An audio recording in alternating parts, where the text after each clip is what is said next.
Cześć, z tej strony Łucek, witajcie na moim kanale. Dzisiaj speed test porównania Vivo X80 Pro kontra Huawei P60 Pro. W Huawei mamy Snapdragona 8 Plus Gen 1, 8 GB pamięci RAM. W przypadku Vivo mamy Snapdragona 8 Gen 1, 12 GB pamięci RAM. Oba telefony wyczyszczone, wpięte do tej samej świeci. Sprawdźmy, jak działają, który jest szybszy, który jest, można powiedzieć, trochę lepszy. Lepiej odpala aplikację, lepiej pozostawia je w ramie, no więc cóż, standardowo jak to u mnie lecimy. Pierwsze co, Allegro,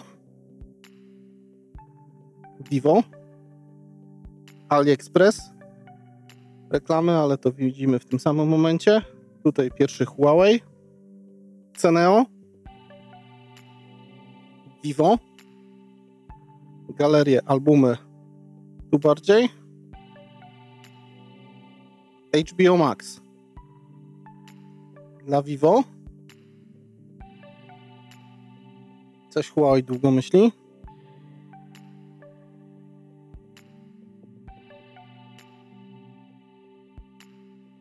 No dobra.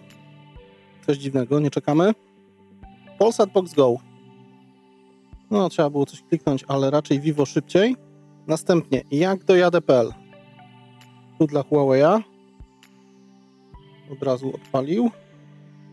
Mapy. No właśnie, skąd są mapy google'owe?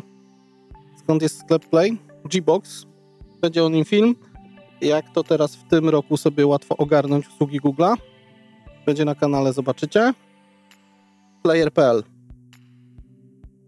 No, bardziej chyba Huawei, albo prawie tak samo. OLX dla Vivo.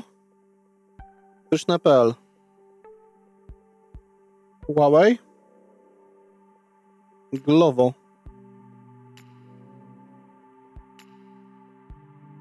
No cóż, coś było. Się działo. Zamawiane ostatnio. Sklepy Play. No, tutaj szybciej bezpośrednio odpala się. Nie ma co się dziwić. Następnie mamy Spotify. Szybciej Huawei. TapTalk. O, tutaj coś nie odznaczyłem, ale widzieliście. TripAdvisor. No i coś maruta. No właśnie, TripAdvisor nie podziała, bo on potrzebuje normalnego Google'a. Twitter. Vivo. Uber. Też jak widzicie takie zielone coś, to znaczy, że z Gboxa uruchamiamy, więc no cóż, inaczej by nie zadziałało. A tak to działa. Wykop. Jakaś aktualizacja, no trudno, nie będziemy tego robić. I mamy YouTube. Szybciej Vivo. No cóż, Huawei może trochę wolniejszy z racji właśnie emulacji pod usługi Google, ale nie było źle. Spoko. Dobra, co z pamięcią RAM? 12 GB, 8 GB w Huawei. Co będzie w ramie? Wszystko wszędzie, mam taką nadzieję, ale sprawdzamy, przeskakujemy, na razie jest dobrze. Dobrze. O, HBO Max. Coś nie bangla, nie wiem czemu. To jest niestety restart, widzę, nie trzyma Gboxa w ramie. Tu jest ok. Tu jest ok. Zresztą trzeba przyznać, że nawet to się trzyma Glovo w ramie. Dużo aplikacji już jest w App Gallery Huawei'a, więc za dużo nie trzeba było kombinować, przynajmniej w przypadku apek, więc już z roku na rok jest coraz lepiej. Chociaż zdarzą się jakieś apki, jak na przykład TripAdvisor, gdzie niestety nie odpalicie na Huawei, nawet skombinowanym Googlem.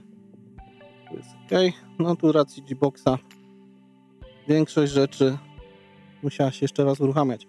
Więc tutaj, jeżeli chodzi o RAM, no nie da się ukryć, bardziej to Vivo wygląda. No i zobaczmy gry. Czy wszystkie się uruchamiają na Huawei? Testujemy. Asphalt 9. Jak dobrze pamiętam, jest w App Gallery, więc bezpośrednio korzysta z Huawei Mobile Service, a nie z Google Mobile Service. No ale uruchamia się trochę wolniej, jak widzicie. Dobra. Temple Run 2. No coś nam wywala. A nie, dopiero się coś wywaliło i się uruchomiło. No ale widać, że chyba trochę dłużej to trwa. Nie będę może tego teraz w tym momencie sprawdzał jeszcze raz, no ale myślę, że spoko. Lećmy dalej.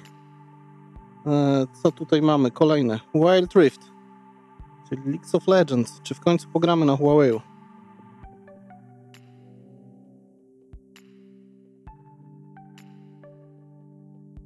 No, na razie jest dobrze i się uruchamia. Więc spoko. Ale uruchamia się trochę wolniej niż na Vivo.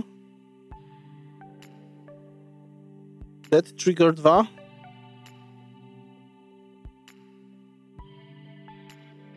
No spoko, w obu jesteśmy. Można to odpalić. Unkilled. No, to coś jakiś error z Unity Engine'em. Może trzeba przeinstalować, nie wiem, no, ale dziwne. No ale w Huawei'u działa, odpala się, nie ma problemu. Call of Duty. Też widać, że nie było w App Gallery, no bo widzieliście tę zieloną aplikację jakby na początku miganie, czyli oznacza to, że uruchamiamy to przez Gboxa, no ale widać, że szybciej.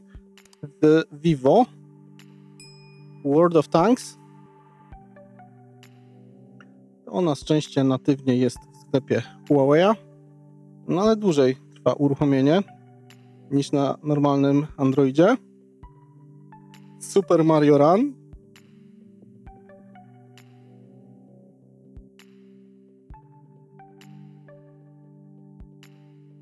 No jest ok, tutaj.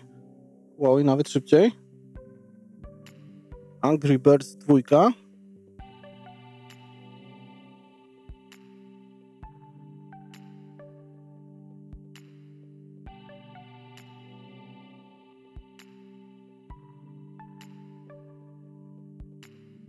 No i który szybszy? No to nawet jakoś dziwnie skaluje, ale Vivo szybsze.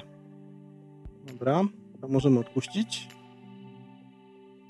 Royal Racing 3.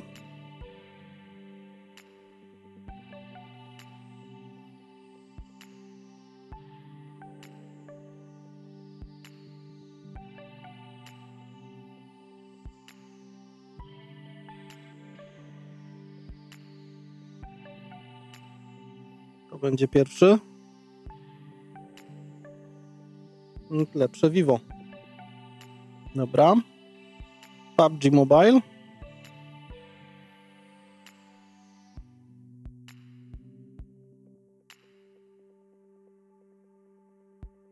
No szybsze Vivo. I Ark Survive Evolved. Gdzieś zadziała, bo ta gra jest dziwna. Wywala wszędzie. No dobra, tak wygląda to porównanie. No tu lepiej Vivo. Nie ma się co dziwić. No i zobaczmy co w ramie. Tu Asphalt. Nie. Tu wywalony całkowicie. Temple Run. Obu w ramie. Wild Rift. Tylko w Vivo. Dobra, jedziemy dalej. Dead Trigger 2. No tylko w Vivo. Unkilled. No minus tego rozwiązania Gbox jest to, że no tu jest wszystko wywalone z pamięci po zamknięciu gry, więc no większość gier nie siedzi w ramie, chociaż te, które powinny by siedzieć, jak na przykład World of Tanks, który jest natywnie uruchamiane z GMS-a, a nie z Huawei Mobile Service, ale też nie siedziało. O, tu w obu w ramie ptaszki. Tu tylko Vivo. PUBG siedzi w obu, a też jest to można wrzucić, no a to wywalało. No więc cóż, tak wygląda to porównanie. Mimo że Huawei ma szybszy procesor, czyli Snapdragon 8 Plus Gen 1 w porównaniu do Vivo, gdzie mamy Snapdragon 8 Gen 1, no to tutaj Vivo moim zdaniem wypadło w tym speed teście lepiej. Ale już można poodpalać praktycznie wszystkie gry na Huawei, więc już jest jakiś progres. Tyle. Odnośnie jednego i drugiego są playlisty, niedługo porównania z innymi, dzwonek, subskrypcja, komentarz, za to dzięki. No i cóż, na dzisiaj tyle. Z tej strony Łucek, trzymajcie się ciepło, hej!